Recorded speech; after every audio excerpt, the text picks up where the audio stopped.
c'est légendaire, hein. J'ai dû sortir de la fac dentaire de Lyon avec un bridge 3 éléments et 5 détartrages. Ah ouais? C'est Je tout. suis une forfaiture, Ah oui. faut le savoir. En fait, je suis un fake. Et je me souviens d'une séance où il fallait trouver un concept propre à me guider dans mes choix tout au long de ma carrière. Et ce qui était sorti, c'est que je voulais faire quelque chose de hors norme. Parce que la dernière convention, c'est du volume pas cher. C'est pas de la prise en charge des gens. Eh ben super. Alors aujourd'hui, on est avec Hervé Buatois. Bonjour à toi Hervé. Salut. Bonjour, pardon. Est-ce que tu... Merci de nous recevoir dans ton cabinet. On l'a vu en face, tu as une magnifique structure sur plusieurs étages. Ici, on est dans ton centre de formation. Est-ce que tu pourrais rapidement te décrire et quel est ton parcours? Eh bien, oula, ce parcours, je suis sorti de Lyon, je suis lyonnais, moi, d'origine. Donc, je suis sorti de Lyon en 90. Bon, j'étais pas passionné par... à la fait, à vrai dire, j'étais pas... À la fac, j'étais pas acharné du métier. J'ai collaboré en sortant de la fac 1 an à la Clusa, avant de partir à l'armée, parce qu'il y avait encore le service. Et oui, c'était à l'époque du service, c'était il y a longtemps. En rentrant du service militaire, je suis parti de Lyon, parce que c'était une ville très fermée, puis il y avait des bouchons, enfin bref. Donc j'avais envie d'espace. Je peux pas aller bien loin. On est venu ici, à Grenoble, avec Séverine, qui est maintenant mon épouse, qui est médecin. J'ai collaboré dans un cabinet à Crolles, qui est un petit village entre Grenoble et Chambéry. Et puis au bout d'1 an, en fait, j'ai répondu à une annonce d'un gros cabinet sur Grenoble qui cherchait un praticien expérimenté. J'ai appelé, je dis, je sais rien faire, mais ça m'intéresse. T'as mis le pied dans la porte, Voilà, au c'était culot. Tardieu et Brun, qui avait une grosse structure d'implanto à l'époque, et qui cherchait quelqu'un pour faire la prothèse sur implant. Et donc je suis rentré, je suis plus ressorti. J'ai appris, enfin tout appris. Ou si, je me suis formé. Après, c'est là où j'ai découvert les 1000 facettes de notre métier. Parallèlement à mon exercice, je suis parti à New York, NYU, pour faire un postgraduate en implantologie. Ça, c'était donc 93 où je me suis associé euh, jusqu'en 99. Je faisais que de la prothèse, l'occlusion, etc., etc., etc. Après le cabinet, on était jusqu'à 25 avec les labos, Un gros les 5 cabinet, quoi. praticiens. À l'époque, il y avait des hygiénistes, de leur prescription, on n'est plus condamnable. Des assistantes, etc. Euh, et puis ça a un peu explosé parce que voilà, c'était trop. 99, je me suis mis à l'implantologie, à la chirurgie implantaire, tout en gardant la prothèse qui reste ma passion. 2000, j'ai monté avec un des associés du cabinet là-bas, une autre structure plus près de la gare. Et 2009, j'ai monté cette structure.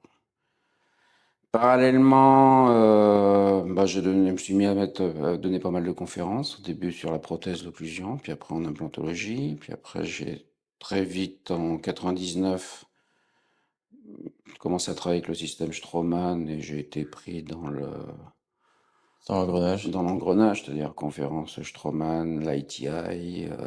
ITI, tu peux rappeler ce que c'est?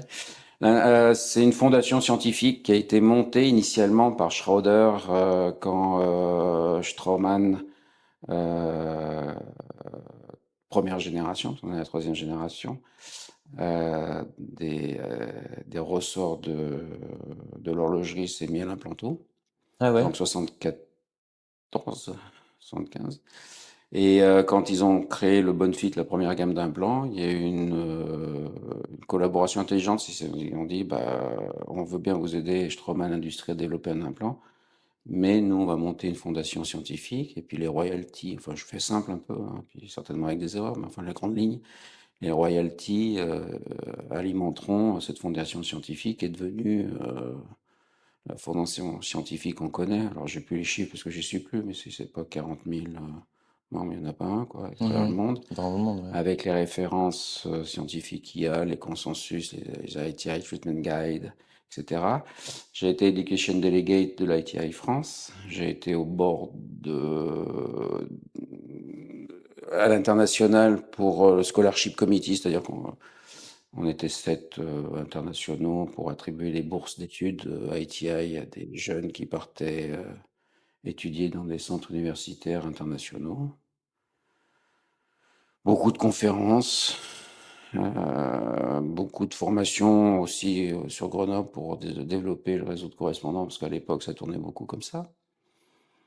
Des livres, des articles. Voilà, quoi. C'est déjà pas mal. Déjà bien. Bah, merci pour cette Je suis un peu description. levé le pied surtout, parce que, voilà, on apprend à relativiser après. Puis le temps libre, et Ouais, on se réveille un jour et on n'a pas beaucoup de temps libre, quoi. ouais, ça va trop vite. T'as toujours été un bosseur ou pas? Non. Ah ouais. Ah non, non, j'ai été. Enfin, ça fait un peu bateau de dire ça, mais j'ai vraiment été un glando, enfin, un fainéant fini, quoi. À la fac, je foutais rien. Mais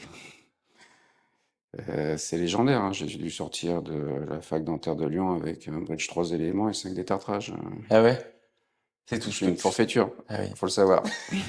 En fait, je suis un fake. Donc du coup, non, mais en fait, tout ça pour dire que c'est qu'après, parce qu'en fait, j'avais pas eu le déclic, quoi. Enfin, il y avait personne qui me. Puis quand j'ai commencé à me retrouver à New York, etc., dans le gros cabinet, là, parce que la structure à l'époque, bon, c'était la structure des années 80-90, hein, c'était très marbre, machin, patin, mais bon, avec des diplômes de partout, ça a été le déclic. Et alors après, ça a été l'inverse. Comme j'étais conscient que je savais rien, je me suis mis à bosser pour compenser. Je pense que c'est C'est quelque plus chose tard. qui a été mon moteur, ou du moins où j'ai traîné ça pendant longtemps. C'est-à-dire, j'ai pas le niveau, donc il faut que je bosse énormément. Donc je me suis mis dans la littérature, les articles, et j'avais un besoin exacerbé d'apprendre et de justifier tout ce que je disais en conférence, parce que je pense que je traînais cette illégitimité du mauvais élève. Voilà, mais bon, Ouais, je... atypique. Ce qui est sûr, c'est que j'ai toujours voulu faire quelque chose d'atypique. C'est-à-dire que je me souviens parce que avec Tardieu et Brun, ils faisaient des séances on avait fait des espèces de séances de marketing, parce que Tardieu était très fort, bien avant tous les Canadiens et compagnie, sur l'organisation du travail. C'est quelqu'un qui avait vachement réfléchi sur l'organisation à quatre mains, la rentabilité horaire, les objectifs, etc., etc., etc.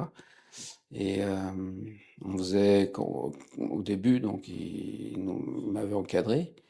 Et je me souviens d'une séance où il fallait trouver un concept propre à me guider dans mes choix tout au long de ma carrière.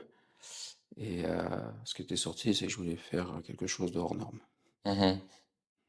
Alors, ma fierté, c'est que je pense que j'y suis à peu près arrivé. Mais comme quoi, c'est important d'avoir une phrase directrice pour arbitrer ses choix tout au long de sa carrière, parce qu'il y a tellement de sollicitations. Oui, Alors, il y a certainement eu du temps perdu ou des éparpillements, mais le fil rouge, c'était ça, quoi. faire quelque chose d'atypique, c'est ton Mm. credo. Ok, ça va.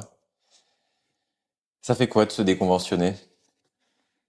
Bah, c'est comme Balasco dans Les Bronzés quand elle enlève ses chaussures de ski, quoi, à peu près. C'est à peu près ça, c'est fou. Je suis crevé, je vais dormir, ça va me faire du bien. J'en peux plus. J'en peux plus. Oh, je vais dormir comme une masse. Non, ça. Ça remonte à quand? 2008. Oh, c'est. Oui, si, si, si, si, ça fait du bien. Ça fait du bien parce que tout d'un coup, on est actif. On redevient actif et bipartite dans la relation de soins. Parce Puis qu'avant, ça devenait vraiment. Alors, en plus, 2008, on était loin des délires par lesquels la profession est passée et continuera à passer. Mais ouais, non, c'est. Bah, ça faisait partie peut-être de ce concept du hors norme. Après, j'ai un caractère un peu. Tu te laisses pas dicter ce que tu veux faire. Enfin, oui, oui, je peux être très docile si j'ai un respect intellectuel. Je peux être très chiant si j'estime que c'est du temps perdu. Et toutes les normes, bon, la radioprotection, etc., on peut en discuter, mais au moins, c'est un objectif de qualité ou d'amélioration, ou que sais-je. Enfin, c'est pas déconnant à 100%. Autant la sécu, je mets pas de côté la prise en charge du patient, etc. Mais encore faut-il que ça puisse être le cas. Si c'était le cas, il y aurait pas des gens qui peuvent pas se soigner. Donc ça veut Mm. dire que ça marche pas. Et en même temps, ça tire vers le bas. Je veux dire, les dernières, quand on voit avec le RAC 0 ce qu'on pousse, enfin la dernière, ce truc que j'ai suivi de loin, là, ça tire vers le bas. Dire mettre, rembourser une couronne sur un implant et pas sur un bridge, ça incite les gens à mettre 3 implants côte à côte, ce qui est la dernière connerie à faire. Les full zircones, à part péter les dents, je vois pas bien ce que ça fait. Enfin voilà, je veux dire, il y a... Donc ça, en 2008, c'était déjà le cas. C'était un contrôle, voilà. Et je me souviens j'avais lu une phrase, je sais plus où, dans un magazine professionnel, de quelqu'un qui était déconventionné ou non conventionné. Et il y avait une phrase qui était bien, il me dit, moi je suis un prescripteur de soins, je suis pas un prescripteur de remboursement. Et ça m'avait marqué. Mhm. Je la note. Oui, faut que ça circule. Donc avant, tu penses que c'était une relation tripartite, un Non, peu enfin après, biaisée? c'était un montage administratif. Enfin, je veux dire, je pense que dans tous les pays, il y a des contraintes administratives, etc. Il n'y a pas. Mais à l'époque, il y avait aussi ça, c'est que quand je me suis déconventionné, ils avaient sorti, alors je sais plus comment ça s'appelait là, sur la prothèse, là, le taux prothèse ou je sais pas quoi. Et en fait, j'ai l'impression que ça avait été pensé pour moi, c'est-à-dire que je faisais peu de prothèses, mais je travaillais avec des prothésistes assez pointus, Mhm. le riche, etc.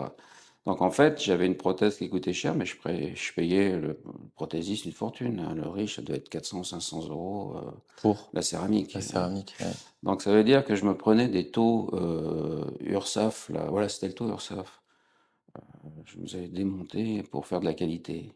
Enfin, essayer de faire de la Il qualité. te punissait en Voilà, fait. j'ai l'impression que le mec, je sais pas, ça doit être un ancien patient qui a dû passer là, il se retrouvait au ministère, il a dit tiens, enfin bon, je déconne, mais. Et voilà, je me disais, putain, mais en plus avec ça, plus on essaye de faire quelque chose de qualité, et plus on se fait taxer, donc on marche C'est à vrai, l'envers. c'est vrai. Enfin, je veux dire, ça va à l'encontre de ce que ça devrait être. Après, à l'échelle sociétale, bien sûr. Alors, quand je me suis déconventionné, c'était pas pour prendre cher, plus cher ou quoi que ce soit.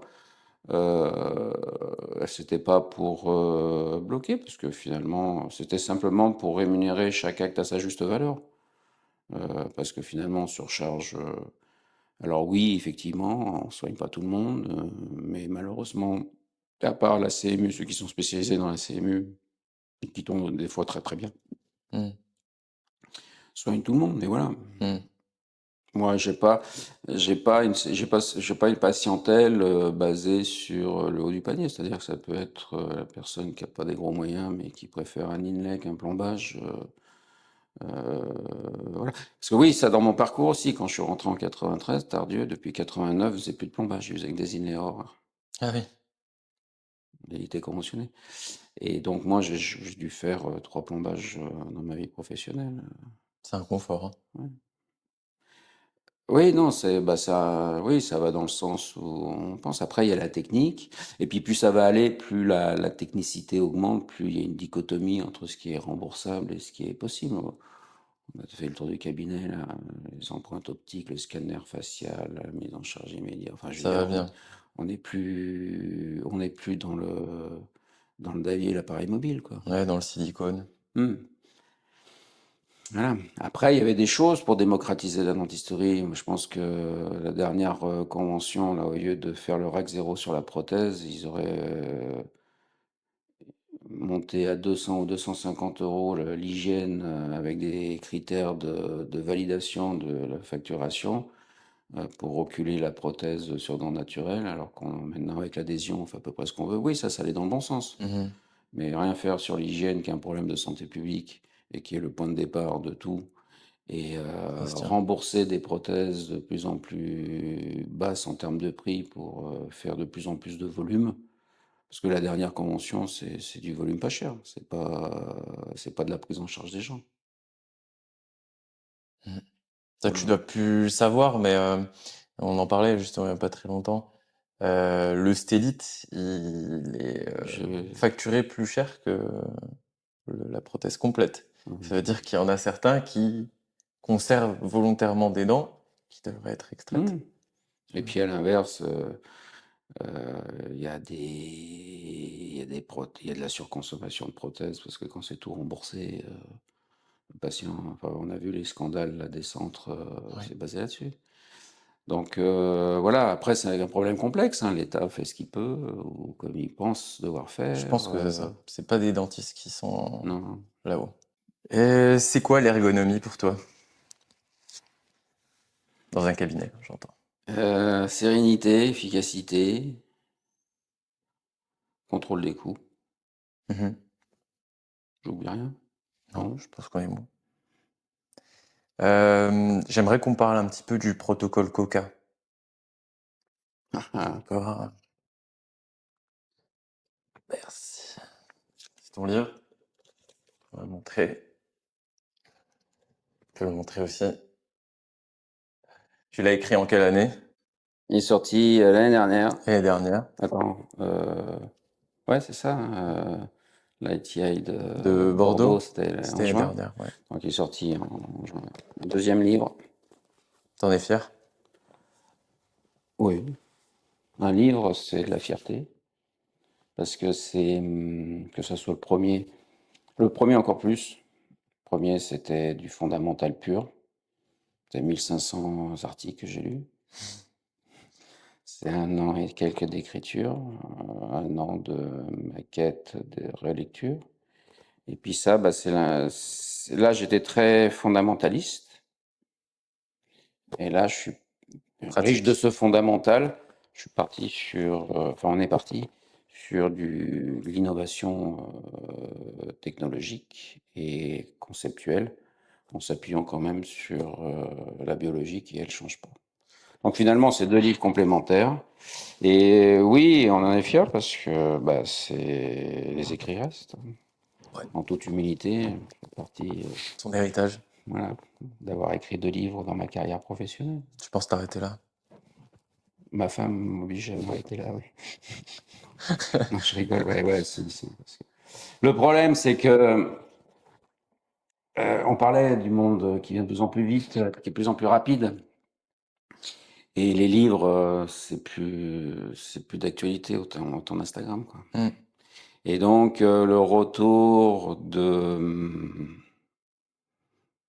travail, d'investissement, le retour, de «reconnaissance» entre guillemets, que ce soit par l'industrie, parce que c'est un peu Gloire à Stroman, quelque part les 2, ou De tes des pairs? professionnels ou des pairs. Ouais, les pairs encore, c'est une ancienne génération, donc quand on se croise, ils sont respectueux du travail qui a Mmh. été fait. Je pense plus qu'un livre, impressionne, quoi que ce soit. Il impressionne que celui qui l'a fait. Parce qu'on sait la masse de travail que ça représente, et puis les écrits restent, il y a un nombre, je sais pas, il doit avoir, j'ai plus les chiffres en tête, mais en termes d'iconographie, c'est monstrueux comme l'autre. Et quand on sait ce que c'est que de faire une photo en bouche, faut l'avoir fait pour savoir ce que ça veut dire de l'éditer après. Mmh. Déjà de la présenter sur écran. Mmh. Voilà. Bah, Et moi, puis les écrits restent, je pense que le protocole Coca, il a certainement des incertitudes, des améliorations. Le digital, c'est encore précoce. Mais je l'ai fait en 6 mois, ce livre. Tu peux expliquer un petit peu vaguement le principe sans rentrer dans Alors, le les principe, détails? c'est qu'en fait, on utilise le digital pour conceptualiser, designer l'esthétique d'une prothèse de mise en charge immédiate, qu'elle soit unitaire ou full arch. Et après, on utilise la chirurgie guidée pour arriver à avoir la prothèse prête avant la chirurgie. Quand je dis la prothèse prête, c'est-à-dire que le bridge est designé et connecté, c'est-à-dire qu'on le visse pendant la chirurgie. On ne fait pas d'empreinte pendant la chirurgie pour le poser pendant la chirurgie, ce qui serait difficilement faisable. Mmh. On ne fait pas des empreintes en fin de chirurgie pour poser le bridge 2 heures, 3 heures après la chirurgie en ayant monopolisé un prothésiste. C'est qu'on fait notre prothèse comme si on avait fait les empreintes avant et que pendant la chirurgie, on pose cette prothèse qui permet de finir de reconstruire, parce que généralement c'est associé à l'extraction et l'implantation immédiate. Mmh. Donc ça permet de nous servir de guide de reconstruction osseuse, gingivale et suture. C'est-à-dire qu'on est parti du principe, j'ai commencé à réfléchir à ce concept en 2016, quand on m'a reparlé des empreintes optiques, parce que j'étais plus dedans, enfin j'étais pas dedans même. Je me suis dit, bah, moi ça m'intéresse la chirurgie guidée, l'empreinte optique, si ça m'aide à être ergonomique sur la mise en charge immédiate, parce que la mise en charge immédiate, c'est soit... Alors les toutes premières qu'on faisait en 2000, c'était des cubes de résine qu'on mettait après 2 heures de bataille à la fin de la chirurgie. Mmh. C'est le prothésiste qui est bien gentil de bloquer 2-3 heures pour faire une prothèse Un complète truc vite résine fait, qui, en ouais. termes de rapport coût-horaire, si on demande au prothésiste, lui, ça l'arrange pas plus que ça arrange le praticien. Et surtout, l'idée, c'était qu'on ait une prothèse de mise en charge immédiate qui soit esthétique, fonctionnellement impériale, parce qu'on parle toujours de l'ancrage, la stabilité primaire, mais dans les critères d'ostéo-intégration sur la charge mécanique, il y a un facteur qu'on oublie souvent, c'est l'occlusion et la morphologie occlusage et la qualité des guidages, des fonctions balancées. Mmh. Et ça, on le fait que si la prothèse, on lui tape pas dedans en fin de chirurgie pour faire des surfaces plates et voilà. Et puis le deuxième concept, c'était de se dire, ben, les patients euh, qui peut venir avec sa dent fixe et repartir à la sortie de la salle de chirurgie avec une dent fixe, c'est un atout psychologique certain. Mmh. C'est-à-dire qu'au moment où on détruit, on reconstruit tout de suite. Le patient ne reste pas 2 heures, 2 jours sans dents. Et ça, pareil, pour le praticien, c'est le problème du coca, ça demande de rentrer dans le protocole coca ou l'équivalent, enfin voilà. C'est-à-dire investir dans le digital, donc c'est de l'argent, c'est du temps. Par rapport au fait qu'il peut très bien le faire 3-4 heures après avec son prothésiste. Mais ça, c'est le point de vue du dentiste. Si vous demandez au patient s'il peut ne pas revenir 3 heures après quand l'anesthésie se lève pour venir visser sur les gencives Mmh. des prothèses ou rester 2 jours sans dents ou au prothésiste si ça l'intéresse de rester 2 heures à faire de la résine, la réponse est non. Mmh. Donc ça veut dire que c'est une approche qui essaye de satisfaire la globalité du flux. Et puis il y a une chose qui s'illustre à travers le bouquin Les cicatrisations à 3 mois, c'est que mettre la prothèse pendant, c'est suturer autour de la prothèse, c'est reconstruire autour de la prothèse. Et c'est pas les mêmes profils d'émergence à 3 mois que quand on pose la prothèse sur la gencive. Mmh. Après, c'est peut-être trop tôt, c'est peut-être trop exigeant en termes d'investissement, c'est peut-être, je sais pas. Mais c'est vrai que il y a un gros frein. Tu le Euh, sens en formation? la formation, non, c'est dans la, c'est l'industrie et les leaders d'opinion qui y croient pas. Pour eux, ça peut pas marcher. C'est pas assez précis. Euh, Bizarrement, tous ceux qui disent que ça marche pas, je les ai pas vus venir ici. Je les invite même gratuitement 2 jours à venir faire une formation avec les TP et faire les chirurgiens en direct. Donc, je trouve que la réponse est un peu rapide. Enfin, elle est facile, ça marche pas. parce que j'ai décidé que ça marchait pas. Alors il y a certainement des fois où ça marche pas, hein. Les greffes de sinus, ça marche tout le temps. Euh, les endos, ça marche tout le temps. Les implants, est-ce que ça marche tout le temps? Hmm. L'adhésion, est-ce que ça marche tout le temps? L'occlusion, ça marche tout le temps. Mais par contre, ce qui est sûr, c'est que même si de temps en temps on est amené à sectionner parce qu'il y a un problème de tension, ça se fait en un quart d'heure. 100% des patients depuis 2016 ressortent de la salle avec des dents unitaires, plurales, full arch. Donc il y a un bénéfice patient qui est confort. certain. Voilà. Mm. Après, l'industrie, elle veut plus prendre de risques, c'est-à-dire qu'elle veut plus miser sur un concept. L'industrie est très suiveuse, hein, je veux dire, vous regardez l'industrie implantaire telle que je l'ai connue, moi, dans les années Nobel et Stroman, où il y avait des réelles innovations, parce qu'il n'y avait rien. Mm. Donc tout était innovation. Maintenant, ils vont vers le plus gros volume, vers le plus grand Oui. consensus. Bon, regardez, c'est très bien le zygomatique, hein, je veux dire, ça répond à des questions. C'est comme les implants longs transsinusiens. Enfin, je veux dire, il y a l'implantologie basale. Je veux dire, ils se mettent tous à sortir des zygomatiques alors que c'est une niche de marché. Mais ils ont tous des trousses de chirurgie guidée, mais moi, pour avoir regardé différents systèmes, ils savent pas trop pourquoi.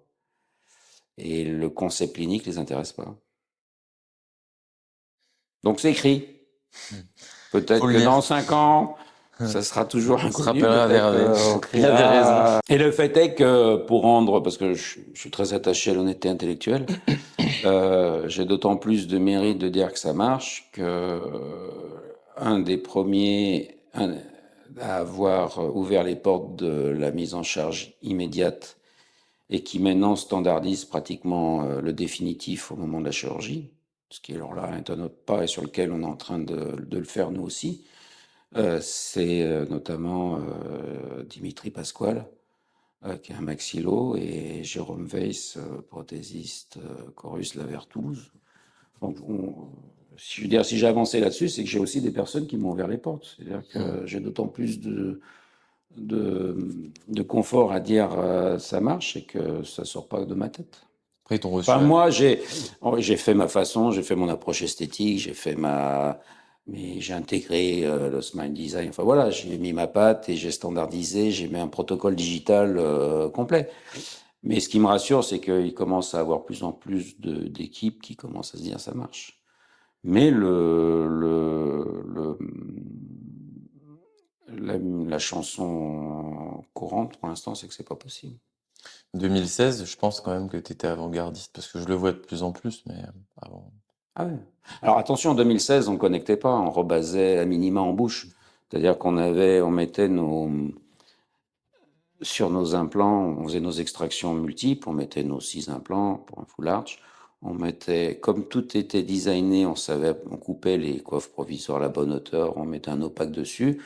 Le bridge était percé, il venait s'emboîter, il y avait un petit espacement d'1 millimètre, on injectait, donc c'était déjà énorme.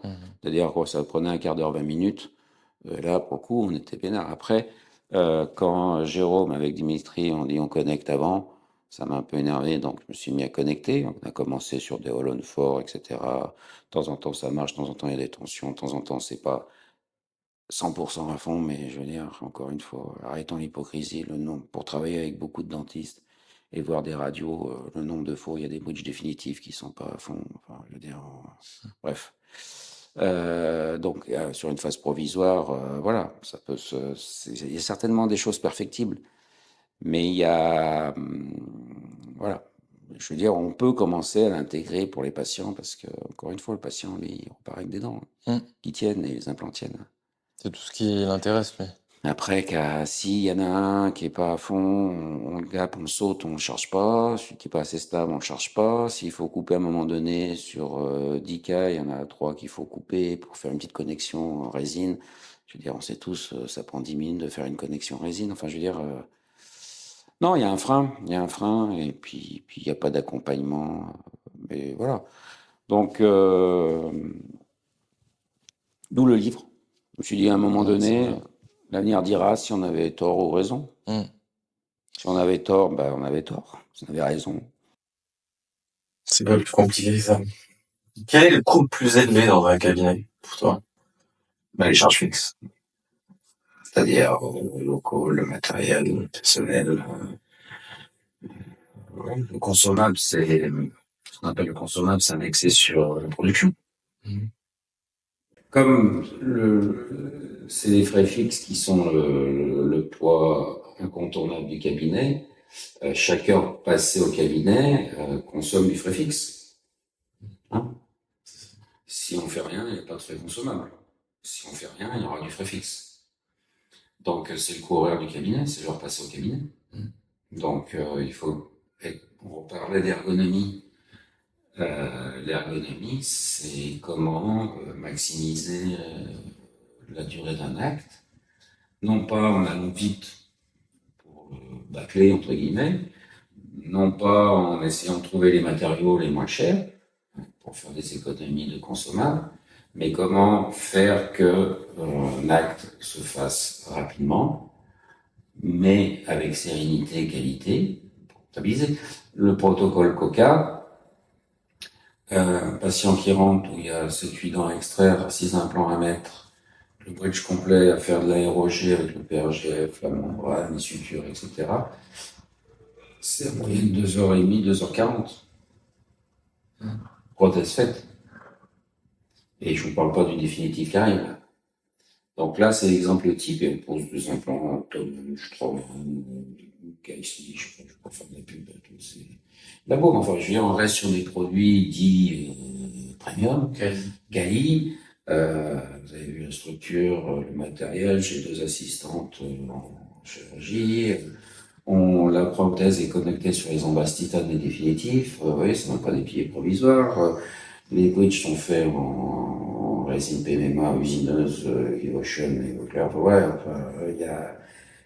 Et on arrive à gérer un chiffre d'affaires en 2h30. Et ça, c'est grâce à l'innovation technologique et à l'ergonomie. Donc c'est l'exemple type, ça, par exemple. Donc on peut très bien être rentable en étant quali, mais il faut y mettre de l'ergonomie. Et aussi être rentable et mettre de l'ergonomie, sans être quali. Ça c'est moyen. Bah écoutez, c'est pas faut de tout. Ouais. Donc oui, l'ergonomie, le temps passé, c'est primordial. Faut quoi pour devenir un bon implanto? Être un bon prosto. On peut pas avoir pensée prothétique, penser implantaire sans pensée prothétique. La pose d'un implant, c'est un acte prothétique. La reconstruction, la osseuse autour, la petite reconstruction osseuse, ça va être de la petite chirurgie buccale. Encore une fois, on n'est pas des maxillos, on fait pas des réformes. Des fois, les mecs, on en écoute, t'as l'impression qu'ils font des réformes, en même temps, ils font une greffe cœur-poumon, ils suturent des artères, quoi. Non, on fait une petite ados, voilà, donc c'est de la petite. Mais c'est passionnant notre métier, il n'y a pas besoin de se surjouer un rôle qu'on n'a pas. Je veux dire, le jour où on se tape l'artère linguale, le dentiste qu'on est, on n'a pas les capacités, donc il faut rester humble. Par contre, la pose d'un implant, ouais, c'est un acte implant prothétique. Pour l'axe, le puits d'émergence, le puits de vis, la qualité de la céramique, la stratification. On ne peut pas demander à un prothésiste de stratifier une céramique s'il doit rattraper une ondulation de 25 degrés que sur 3 mm, il va à peine glisser son opaque. Voilà. Après, donc voilà, oui, il faut être une pensée occlusale et prothétique. On va passer à la rubrique numéro 2, tes projets.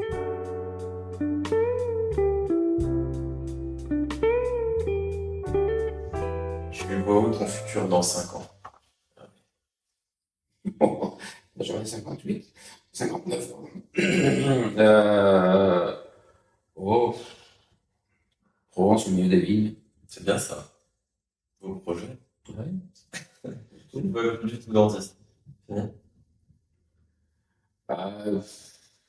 Et t'as fini. Ouais, je pense que non, je m'éclate à faire et là j'arrive à. J'ai la série, enfin j'arrive à un moment où je suis arrivé à peu près à faire ce que je voulais, c'est-à-dire donner la prothèse, l'implanto, jouer avec, enfin avec ça, de temps en temps je me plante, attention. je me plante des fois bien. Mais voilà, il n'y a plus vraiment des choses qui me bloquent, donc c'est super plaisant. Mais à un moment donné, je vais être has-been, ouais. Hmm. Et Ouais. faut partir la tête haute. Oui, Pas exactement. encore, attention, je suis pas mort. Je ne suis pas mort. Je partirai par la grande porte. Mais oui, non, j'ai d'autres choses à faire. J'ai donné énormément dans le métier. Les bouquins, les week-ends, enfin, ma femme en parlera mieux que moi, mes enfants aussi. Même ma femme qui est aussi une acharnée du boulot, parce qu'on était tous les deux Vous êtes bien trouvé. voilà, des malades. Euh, mais bon, on s'est étayé mutuellement. Et d'ailleurs, je te remercie de m'avoir suivi dans tout ça. Ça va. Euh, non, beaucoup de travail. Il n'y a pas de secret. Je veux dire, on parlait de la chirurgie quand j'entends les mecs qui sont doués, qui ont des mains en or, qui s'approchent pas de moi. C'est juste du travail, quoi. Enfin, je veux dire, il n'y a pas de don.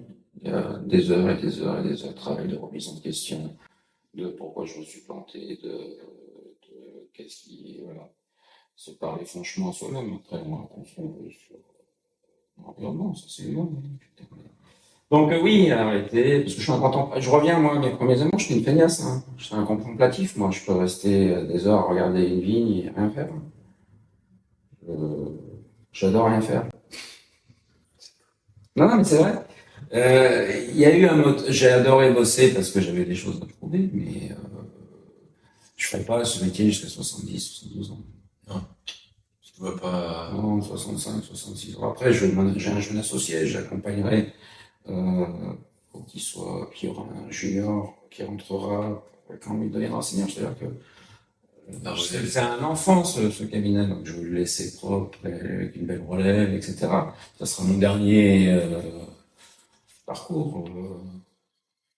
Plus des bridges complets, en mise en charge immédiate, pour prouver que ça marche. Et après, oui, basta. Et à force Il y de a des choses à faire, oui, il y a des gens, il y a la nature, le truc, et puis il faut laisser la place.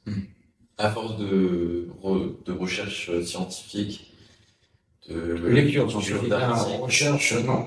de lecture d'articles, de poser ta pensée par écrit, et puis faire des conférences.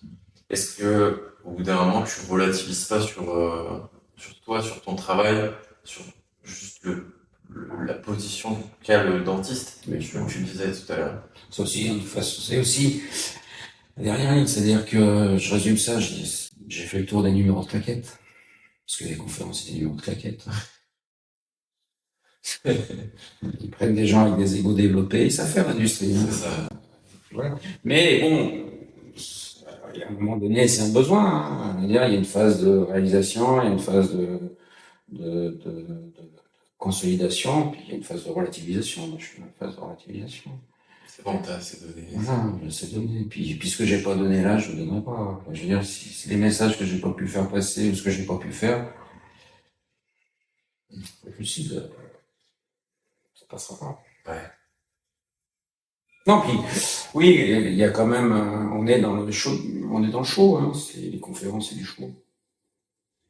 Et ce qui me fatigue le plus, moi, des fois, dans les conférences, pour être honnête, c'est que des fois, on ferme le cabinet, donc c'est absolument pas rentable. C'est pas rentable. Déjà, premièrement, enfin, ça limite, tout ne doit pas être rentable immédiatement, puis il y a le plaisir intellectuel. Mais, le petit monde de la conférence est quand même assez fermé. Ouais. On se croise moult fois, puis il y a toujours les mêmes idiots ceux qui ne me connaissent pas, se parlent pas, j'ai pas de problème, j'ai pas d'échec, pas de discussion nette. J'ai pas d'échec. C'est Ouais. clair. Et je trouve que c'est dommage parce que ça manque un peu de. Ouais, on ferme pas le cabinet pour aller montrer celui qui a les plus gros biceps, quoi. Et bien heureusement, il y a une féminisation de la profession. J'ose espérer que, parce que je veux dire, l'implantologie, mais c'était pas testostéronique, c'est testostérone plus 12, quoi. Mm. Et des fois, maintenant, ça me fatigue. J'ai plus envie d'aller se succéder sur des, voilà. Voilà, bon, après, c'est mon caractère, hein. Ça engage que moi. En plus, ça correspond aussi à la phase de ta vie. Mmh. On va passer à la rubrique numéro 3, la rubrique Rolex.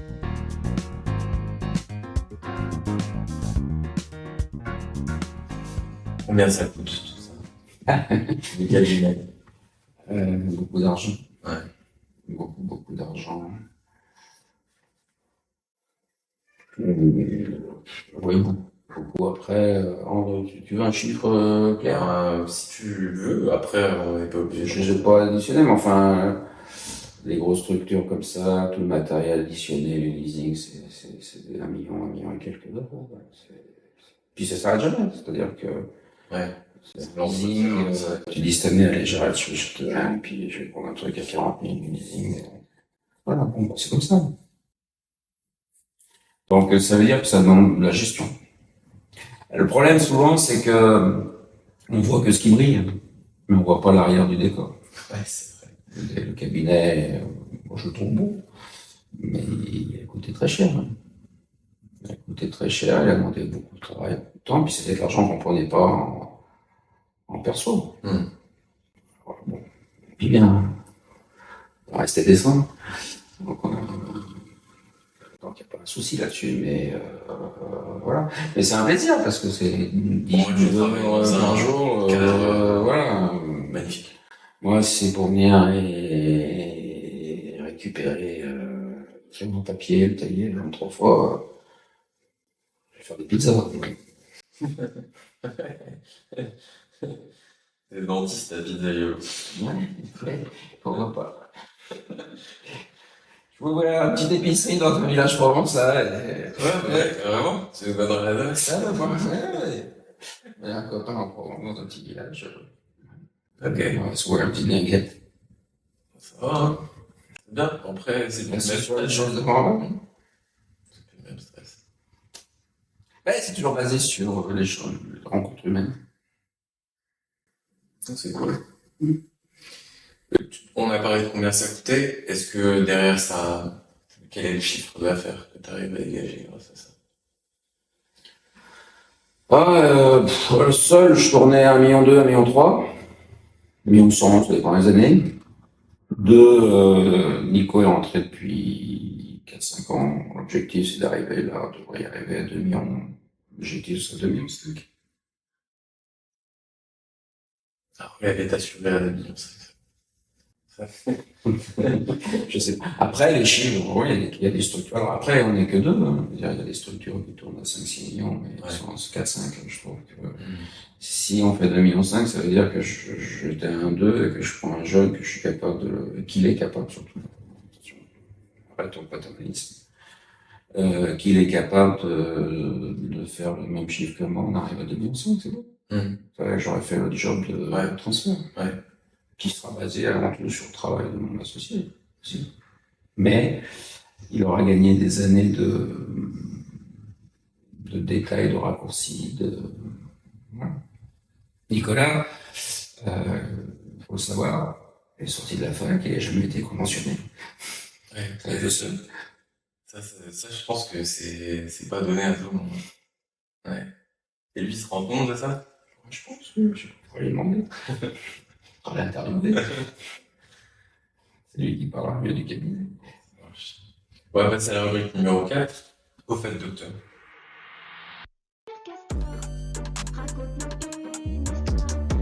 La rubrique anecdote. Quel a été pour toi le pire cas de patient ou le meilleur cas? Et pire cas, Si tu peux. En général, il y en a plusieurs. Ouais, pire cas, c'est de passer à côté du problème. Et souvent, c'est... T'as un exemple en tête? Ouais, j'en ai même 2-3 là, où le patient arrive avec des problèmes, généralement c'est prothétiques, occlusales, etc., de prothèses provisoires qui vont pas, de plus de conscience du mal-être psychologique et penser qu'on va faire mieux que les autres. Ça, on peut se faire avoir, mais à tout moment.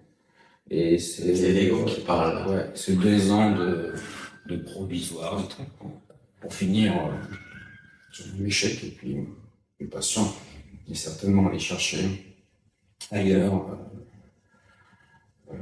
parce qu'on n'a pas répondu à sa demande. Mais sa demande n'était pas, même si en vieillissant maintenant, je suis capable de dire, attendez, il y a une prise en charge psychologique ou psychiatrique parce que vous avez une perception Déformé de la réalité. déformée de la réalité. Alors, mon fond m'avait expliqué c'est une perception du corps dans l'espace. Voilà. Mais c'est un échec parce qu'on a vendu du rêve. On a fait croire, on a perdu énormément de temps, mais ça limite, c'est notre job. Enfin, je veux dire, c'est notre part en ligne de compte. Mais c'est surtout, c'est que à chaque fois, on a fait croire aux patients qu'on pouvait. Parce qu'on a été aveuglé par le fait qu'on allait faire mieux que les autres. Donc, peut-être que toi, de base, c'est même sûr, t'as dû te dire que tu pouvais faire mieux. Ah, mais c'est sûr. Sinon, j'aurais pas pris. Ouais. C'est là où c'est mon ego qui est, et ça, on peut se faire avoir, mais à tout le monde. Ouais. Et maintenant, fort de ces deux derniers cas, là, il n'y a pas si longtemps, c'était il y a 2 ans ou 1 an. Maintenant, ouais, oui, il faut quand même du temps maintenant pour dire non, je prends plus. C'est-à-dire que s'il y a un truc qui va pas, qui est patient, qui fait du nomadisme médical, je prends plus parce que je fais pas mieux. Je fais pas mieux parce que, pour plein de raisons, c'est que si ça n'a pas été réglé, c'est que c'est pas réglable par de la résine, de la céramique, des cuspides, des fosses et du titane. Voilà. La sérénité, c'est être capable de dire bah non, je prends pas. Non, je prends pas parce que vous n'êtes pas prêt. Non, je prends pas parce que le problème n'est pas au provisoire. Ou non, je prends pas parce que le problème n'est pas aux gencives, c'est votre brosse à dents. Enfin, voilà. Donc ça, c'est le pire cas. Parce que et le pire cas, il est pas technique en fait. Il est humain avec une surestimation de ce qu'on pouvait faire dans cette gestion humaine. Donc, sur notre cadre, je parlais d'un planteau là, qui est persuadé qu'il peut faire un cœur-poumon et un silo. Voilà, c'est une version médicale, une prise en charge d'une personne qui ne relève pas du dentaire. Ouais. Et qui n'empêche pas, qui est en souffrance et qui nécessiterait d'être pris en charge. Et le problème, c'est que tant qu'on les prend en charge au niveau dentaire, on les empêche d'aborder le vrai problème et qui finira par un problème dentaire une fois qu'ils ont réglé, mais on les maintient dans ce mal parce qu'ils souffrent. Clairement, ils souffrent. Et le deuxième, c'était le meilleur cas. Oui.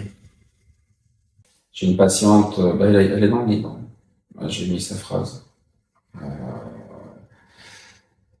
Qui était dentée depuis 30 ans. C'était trop long, enfin bref, qui avait des stélites, etc. Et même la consultation, déjà, c'est une personne qui était très équilibrée, mais qui en avait des larmes de parler de son dédentation. Et à coup par le protocole COCA, au deuxième rendez-vous, on lui a enlevé son stélite qu'elle avait depuis maintenant, parce qu'on s'appuyait sur 2-3 dents, on a fait des greffes osseuses, on a fait des implants. Un beau bout de sur un plan, le cas est dans le bouquin, et elle m'a envoyé un petit courrier une semaine après la fin, une citation de Saint-Exupéry. Impossible recule toujours quand on s'avance vers lui. C'est beau, quoi.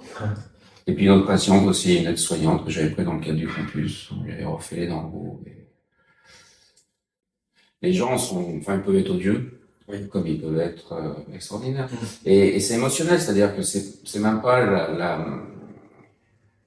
ces beaux souvenirs, c'est même pas la difficulté technique ou le plateau technique, on a tout fait.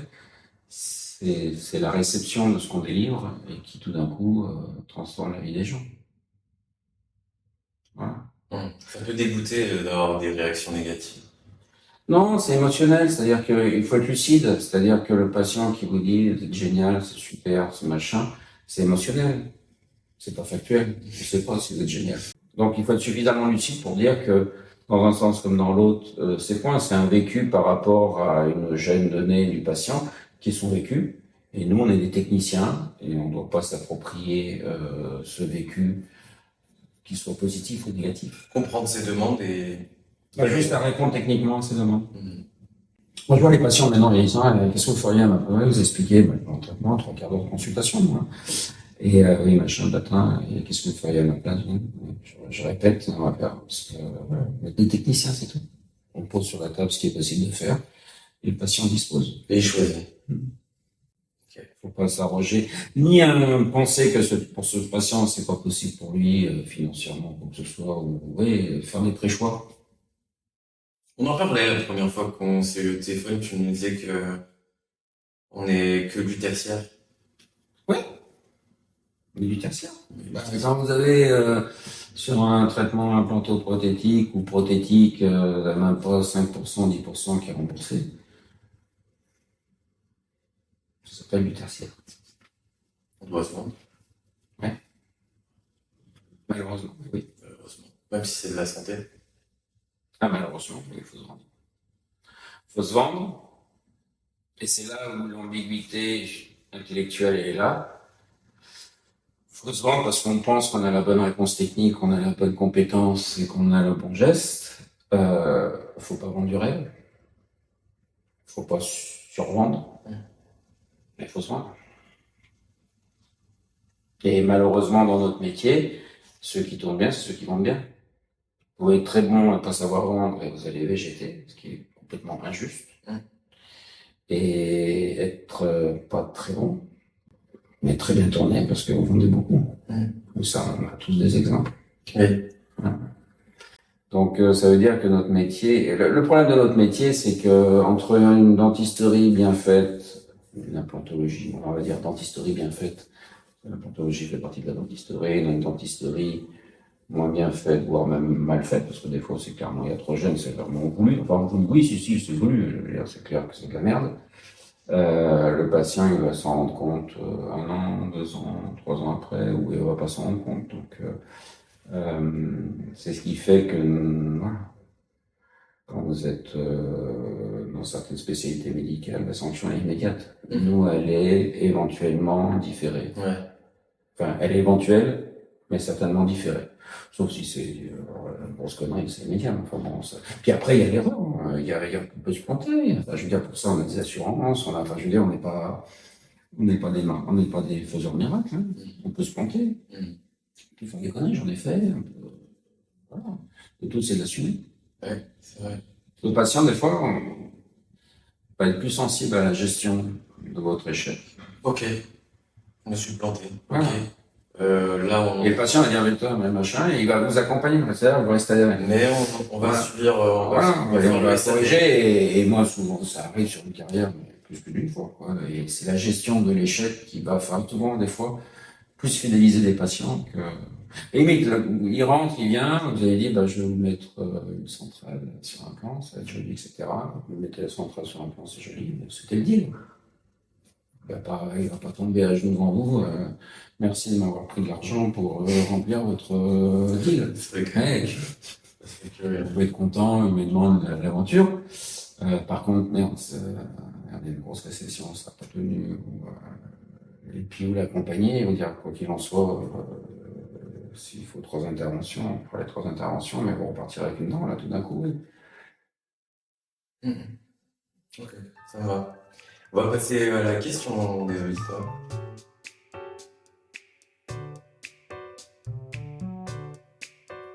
C'est une question de la part de Pierre Aubazac. Oh, le fils de Nico Balzac.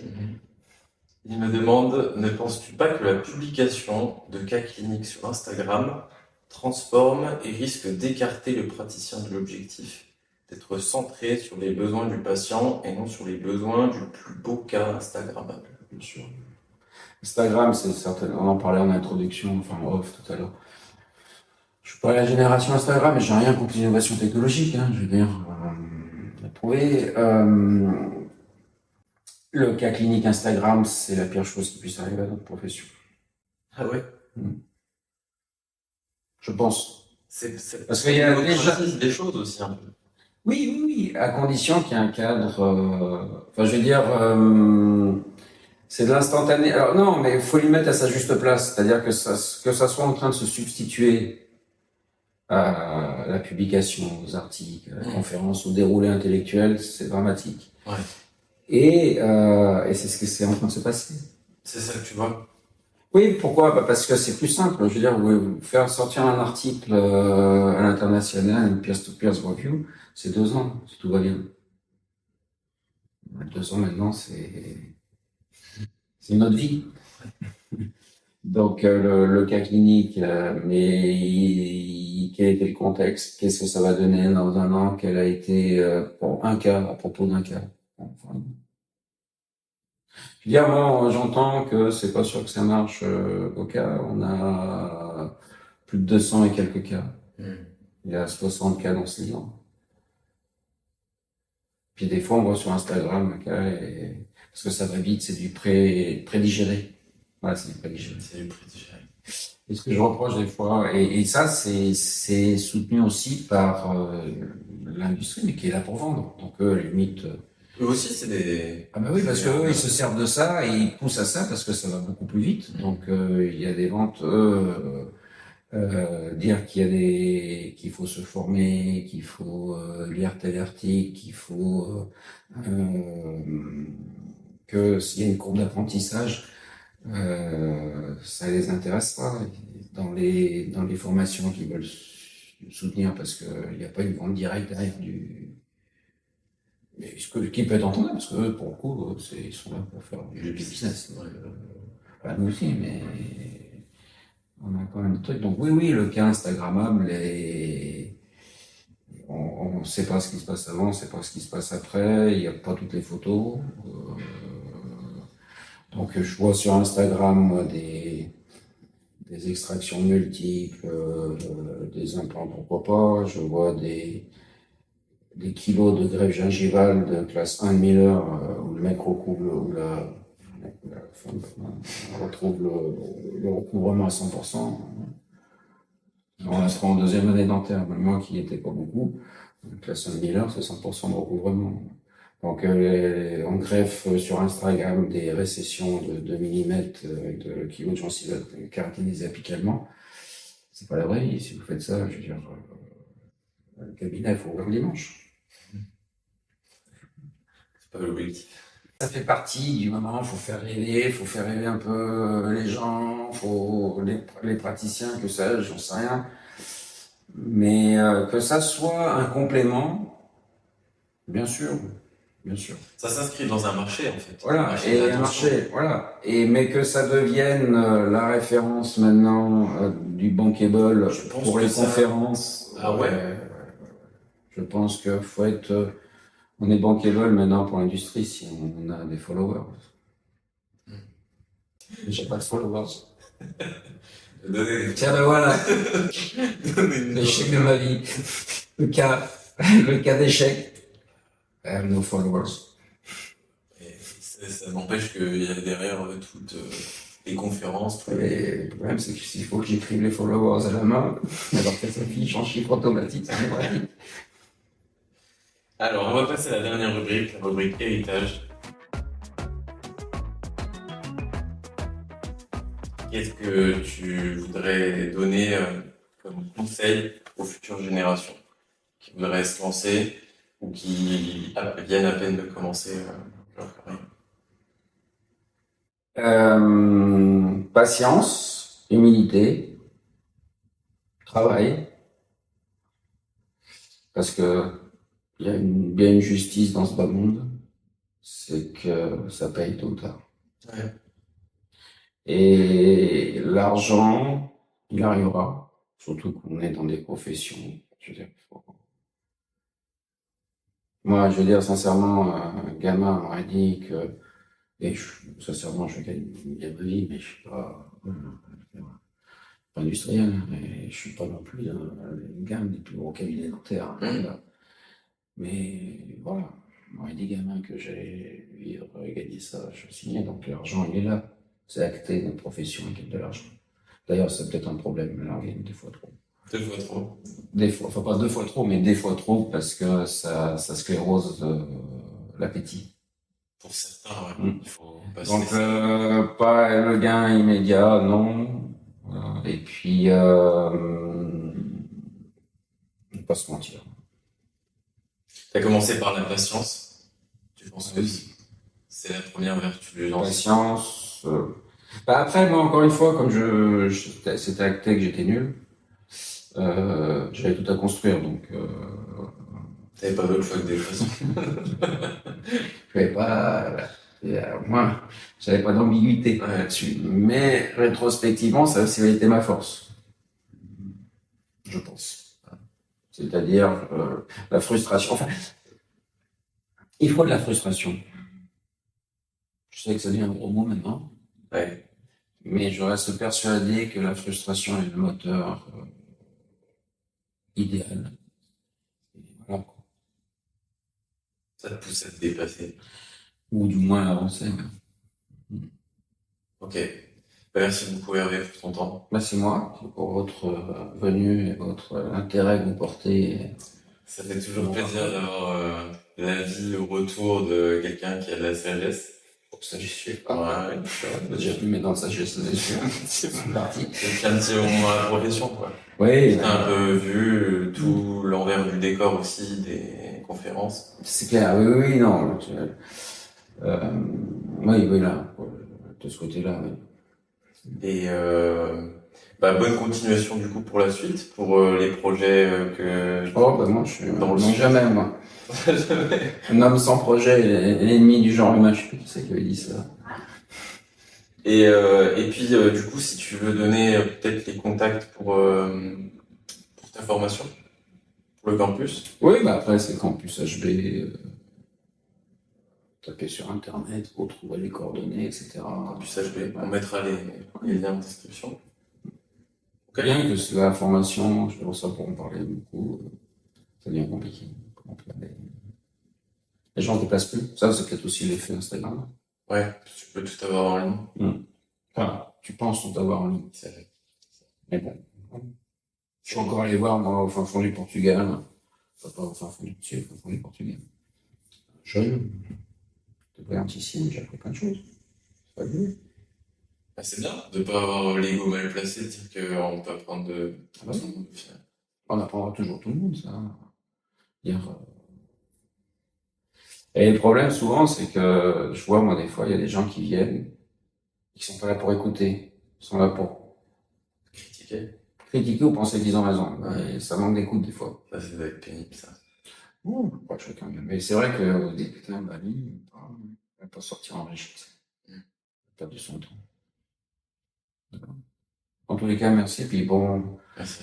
tous mes vœux d'évolution favorable de votre Ça business. devrait, après, on va voir comment ça évolue. L'important, c'est de peut-être partager ton expérience, que les gens aussi voient ton avis, et voient l'avis de tous les dentistes qu'on a interviewés jusqu'à maintenant. Merci beaucoup, Hervé.